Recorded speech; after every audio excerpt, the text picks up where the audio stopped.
Legends of India was 1988 to promote and preserve Indian art and culture. 98. Sorry. And this particular series, Pendulum Dialogues, was instituted to create a meaningful discourse around issues related to culture and art. We felt there was a need for this discourse to happen in the public space. The event is, the series is curated by Smt.Shanta Singh. She is the vice chairperson of the Sanghi Academy. And she takes, I'm very grateful to her for the kind of pain she takes to put this together. Thank you, Shantaji. We featured the featured panelists this evening. Let me introduce them to you. They need no introduction. Mrs. Jaya Jaitly is the chairperson of the Art Committee. She is active in the democratic socialist politics and also on a lot of women's issues. A sort of torchbearer for promoting crafts in India and craftspersons in India. She studied English literature at the Smith College in the USA. Founded the Daskan Art Samiti, like I just said. But more importantly, she's created the first craft and textiles map of India for each state. So mapping cultural assets is something that she's been doing all along. So obviously what she says will be very pertinent to the subject. The second speaker, the panelist that we have this evening is Dr. Ahuja, an associate professor at the JNU. Specializes in ancient Indian art and architecture, Ashmolean Museum in Oxford, and he's curated lots of shows of Indian sculpture around the world. Both of them are accomplished authors and columnists as well, apart from the other things that they do. Let me hand you to Shantaji to preface the discussion. Doctor will be coming in any minute. Starting. Thank you so much, Arun. Jaya, welcome and thank you. Friends, all of you, there's Naman. Please come.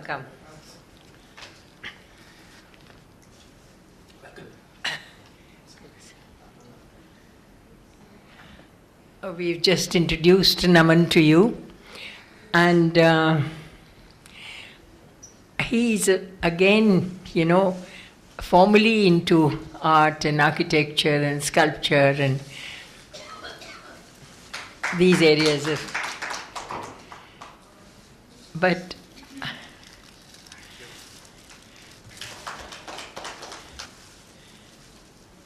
bless the art scene where a grandson like him has taken up, thank you, the legacy.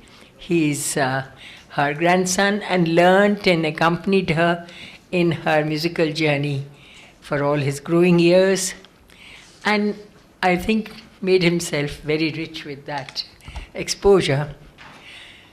Culture mapping is a process. It's been in use for the last 15 years, I would say, and is basically the technique, the methodology, the manner in which the resources of a community, tangible, intangible, oral, historical, social, are all given a written or a visual inventory. Now, personally, having set the topic for today, I did think that, this is an impossible task to map India's cultural resources. These are phrases which have been brought into use by under the auspices of agencies like the United Nations and UNESCO, and they really apply to the Western world, where there is a very thin population in most countries, and they're recognizable areas of cultural resources. How on earth can one actually map an Indian where every part of this country has its own unique identity in terms of language and culture and costume and food and you name it, it's a distinct. But at the same time, one good that can come out of this focus is that it emphasizes community engagement with the process of mapping, which is to be done by scholars, to be done by experts and specialists. And they cannot just go at one person or a small group of people, but they must engage with the entire community of a particular physical space. So in that sense, they can do a lot of good by making that community realize itself. Just now while we were chatting, waiting, and Sitaramji, Jaya said that, these craftsmen, she's just come yesterday from Kutch, and she said these craftsmen now of this whole area of Kutch, they have a new sense of identity, a new sense of pride, a new sense of awareness in themselves, because this is the area where people in Shadipur Depot, I believe till date, and this kind of a work of cultural mapping, will them realize what an important legacy they have and how important it is for them and for the world to save it, project it, display it, enhance it, and take it forward. And with this, I would request Jayaji to please give your opening remarks on the subject. Yeah, why don't we have it? Unless you don't want to see us, Arun.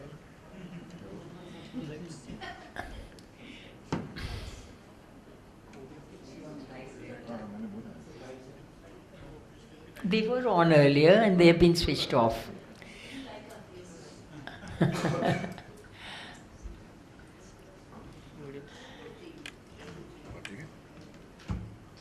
Better. Thank you. Thank you, Shanta ji, for arranging this program and for inviting me. I think having Sitaram and Naman here for me is like, I feel very honored because them in their own field have gone very deeply into it, and I've been at it for very, very long, but I don't consider myself a scholar. Perhaps I'm a learner from life, so whatever I share will be things that have organically grown because I've seen, I've worked and experienced, and then it has evolved into a kind of a knowledge and an analysis, and perhaps, hopefully, some kind of wisdom.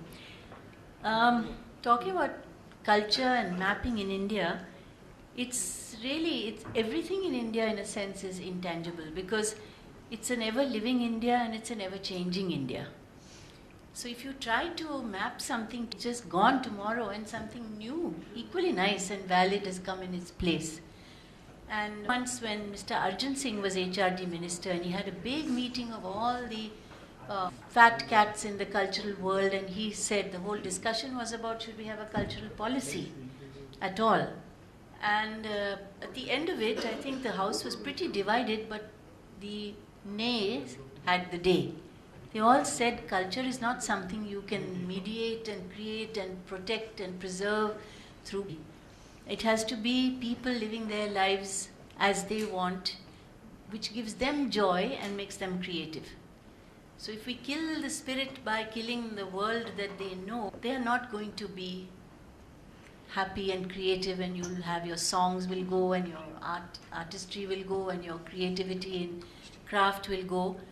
So preserving it is preserving many, many things which are difficult to resist. But talking about maps, I guess I'm the one who has done the most literal work. And it came really, again, as I said, everything, an idea hits and then organically it goes. I was in Bangkok and I saw anyone who's been there and been a tourist there has seen this Mary Chandler's map of It's a map of Bangkok. Mary Chandler is a foreigner. It's the 40th printing of these maps. She's watercolor, partly abstract, partly whatever, and tells you where you buy electronics, where you buy vegetables and craft, and where you buy everything.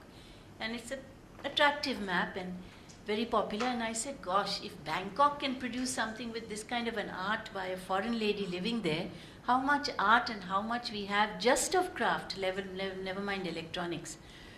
So I came back here and did a crafts map of India. We got that going, and then I thought, oh my gosh, there is so much in India, we can't put it all in one map. So Madhya Pradesh government asked, and then Madhya Pradesh split, so we had to have Chhattisgarh and Madhya Pradesh. And like this, it took me 15 years to find the artists and create an artwork, an original artwork out of that state.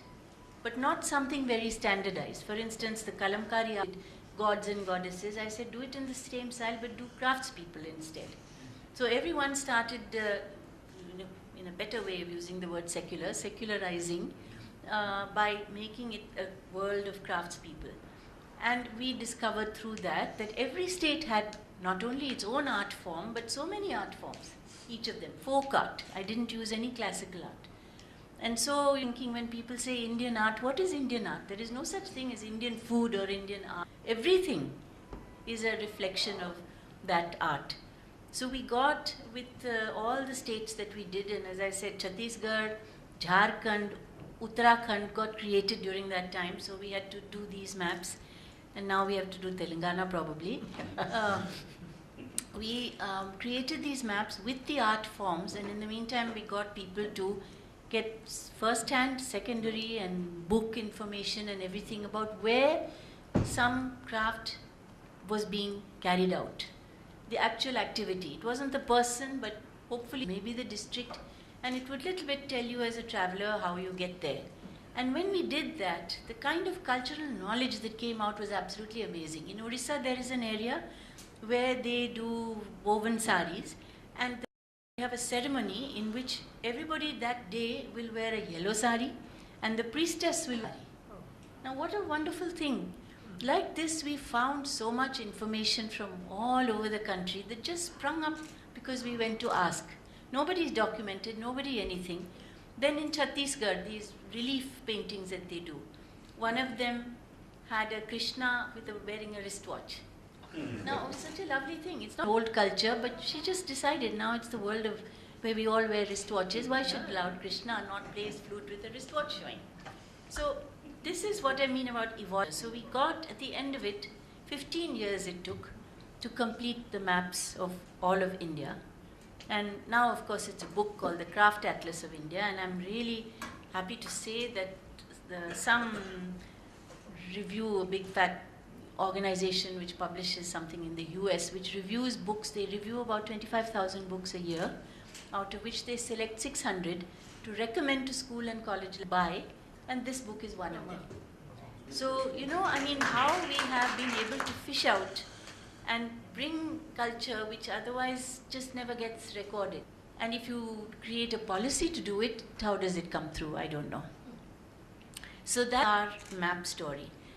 After that, most of my work, some personal experiences to show you how I arrive at whatever you call a study or an acknowledgement of our culture, is that working with craftspeople for now 45 years, many come to me and say, hum gareeb hai, hum unpad hai, and they feel very sorry for themselves.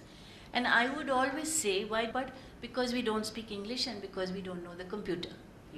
And gareeb, therefore, they feel gareeb. So I would say that, a computer, if you're an idiot clicking away with your idiot stuff is going to come on the screen. But if you're a weaver and you're clicking with your fingers, look at the treasures you can produce. So that is a richness you have in your fingers, and that is a pada thing that can teach you or you've learned through centuries. So to get out of that feeling, I felt that English also, why English? Why there's been recently a debate in our society about English versus Tamil versus Hindi versus what. But I said that, why English? Don't you have your own regional language? And have we not looked at these scripts? In West Bengal, for instance, the wall writing of the Communist Party has fantastic calligraphy. in the way they say ekla chalo or whatever else. It's wonderful artwork on the walls. And our scripts, even if you can't read them, graffiti, but wall writing for elections. It's like high level of graffiti, Yeah, and you've seen Trinamool Congress, you've seen in Chennai, I've got pictures of all these. It's quite an art. And all the people who earlier used to do cinema posters and all, they have this sense of in Hindi film posters earlier, the Satyajit Ray films, all beautiful calligraphed. You can't read Bengali, but those scripts look so beautiful that I thought to myself, why can't be motifs on saris? Why must you always have the Jaipur butti and the something else? And when they want to modernize, they make a dot or a bow, which is nothing to do. The dot that's significant for us is this dot, not dots on a polka dot.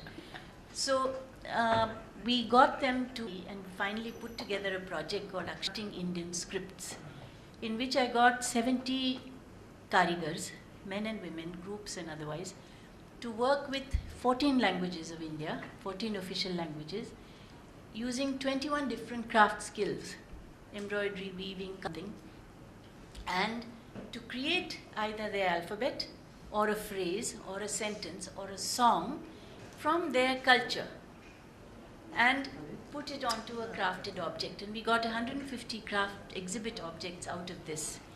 And the kind of cultural knowledge that brought, we never knew who thinks much about Bihar embroidery except that there is some sujani and everyone patches together old quilts. But there is a patchwork technique in which the Chhat songs, a festival called Madhushravani, and a lovely song, very progressive and very feminist, about Sita, sung by a boatman, a farmer and a potter, in which the words of the song say, look at our misfortune. We did not have Sita, our family. If we had, we would have looked after her so beautifully, happy and cared for her. They got her married off to a king and look at her fate. So beautiful.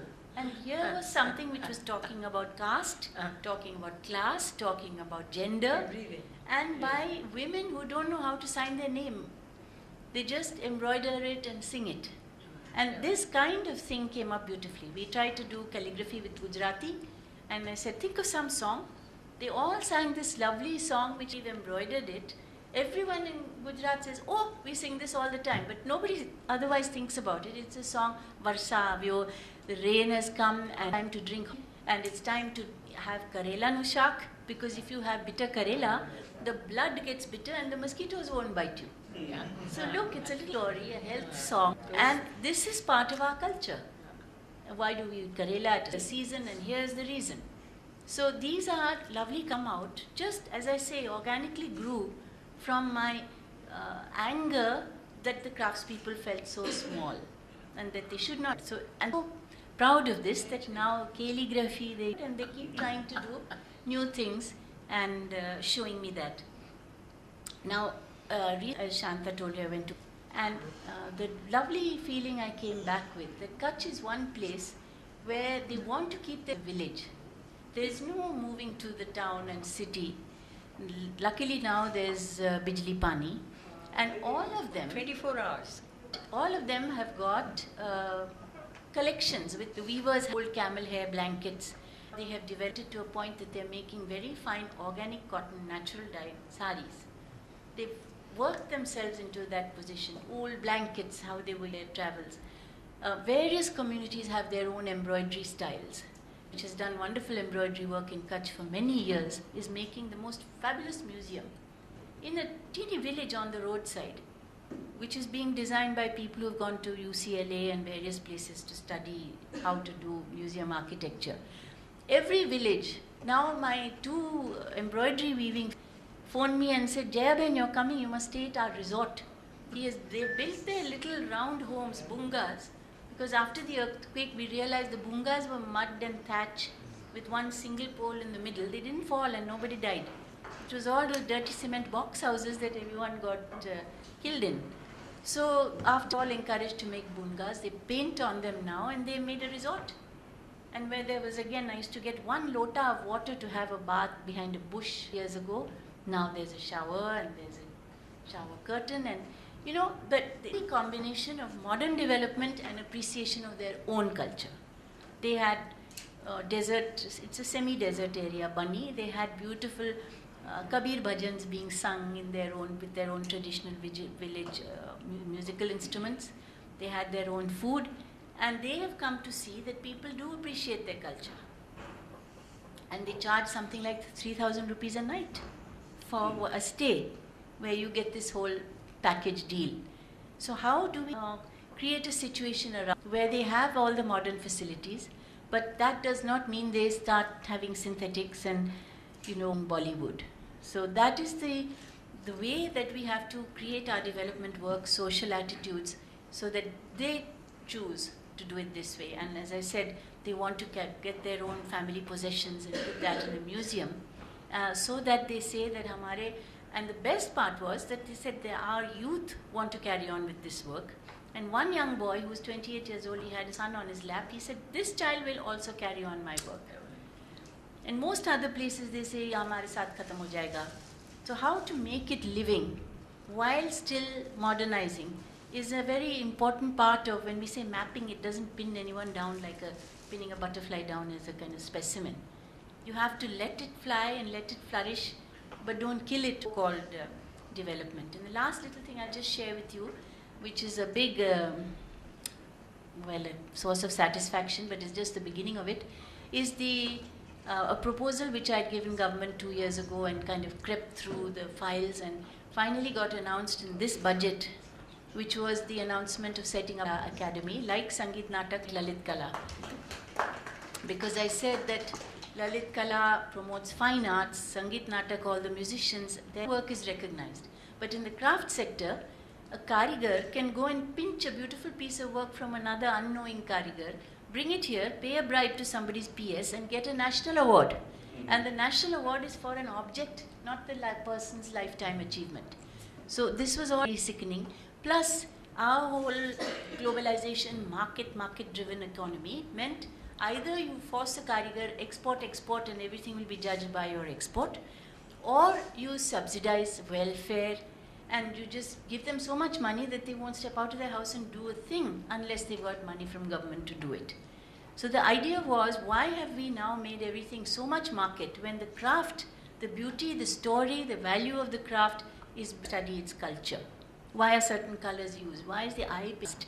Why is a certain textile yellow or blue or green? What is it makes a textile change color in a particular season? All these things give a story. If you go abroad now and try and sell crafts, they ask you the story behind it. The little story gives value to the object, and the object, if you earn, the person gets value.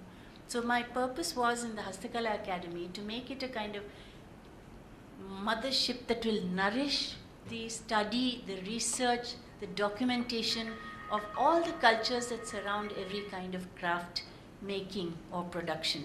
So that those little Sita and all these come through. So when you sell a piece, you explain the culture of the people. So I hope that all of you here who are interested in culture will factor in, give ideas. I have nothing to do with it right now except to have given it the birth of an idea. And I don't know if I'll look after it or anything, but I'm hoping it will organize some meetings and seminars and stuff where people very knowledgeable about how you map culture to come and make this academy a worthwhile body. Thank you.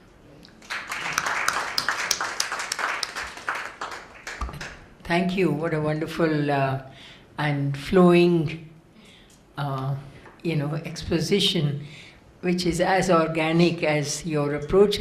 It has just gone from one idea to another in your work, as obviously the weavers who are in Pulkari. I saw Pulkari many years ago with the train, the base, where they have this border. So this was a train. This must be the first train that had passed through that Punjab countryside. And the Pulkari women must have said that this should be a part of this design. So it was there, along with the geometrical patterns.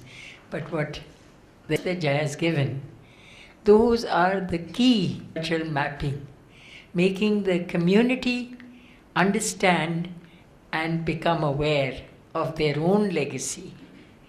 because that is the wonderful part of this whole process. I have a couple of questions to which I'll come back, but first I'd like to have you give you the benefit of Dr. Naman Ahuja's. Over to you, Naman. Thank you all very much. And there are so many things one can potentially talk about. This is such a vast subject, and it's got so many. This is a vast subject, and it has major ramifications. And I think we indeed desperately need policy. But we have to also come to recognize something else. And I wanted to respond to many of the wonderful things that you've been talking about. What happens when you map something? The kind of mapping that we just heard about, Jaya was just talking about, when you go to a region and you collect knowledge and you map that knowledge out from every region of India, the dance forms of a region, the classical forms of a particular society, its folk forms, etc. Until you start actually doing the documentation and the mapping, how do you even start thinking about a policy to preserve it and protect it? Because you'll never know what you're trying to preserve and protect. A map doesn't say that it's frozen in knowledge. It's not frozen knowledge. Her maps are going to be the most indispensable maps to be able to create a certain group of policies on the basis of those maps for the next, till the next person makes the maps. And unless people can make these maps with regularity, we're not going to have, policymakers aren't going to have the benefit of that wisdom on which to be able to see. The truth of the matter is that ever since Birdwood, we've been making very systemats of the crafts of India, just going into the craft sector, for instance.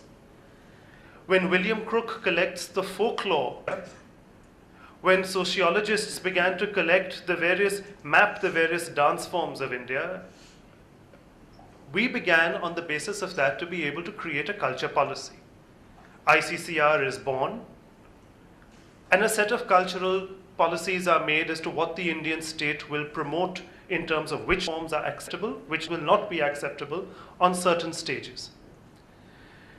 Today, 40, 50 years of scholarship have gone by, and critiques of that policy have come forward, and new dance forms have got noted and written up about, and there will be policies which will be made by the state governments and state policies to be able to accommodate different dance forms. More, the nature of the repertoire can change. We have enough scholarship, enough mapping has been done to be able to show that Satariya needs to be given a certain space, where where Gotipua needs to be given a certain space. Those were not things that were done unless that mapping had been done. Kudiyattam might never have got the kind of space that it now commands had the scholarship on Kudiyattam for the past 40 years, especially the past 30 years, not been as dramatic and as important as it has been. Lai Haroba would never have got that kind of space unless it would have got documented in this way. So the mapping, the act of the gathering of empirical knowledge is the very first step that needs to be done before any policy can be made. And therefore, there is great virtue in being able to protect, and first and foremost, a policy that allows people to do this kind of mapping with regularity. Because unless this mapping is done and is made a part of the institutions that are making policy, there can be no good policy. So what I would like to say is that the first reason why we need a policy move to protect cultural mapping of assets is to be able to protect people like Jaya Jaitly, to be able to do their work. Otherwise, the next generation will not have people like you being able to do the kind of work that you're trying to do.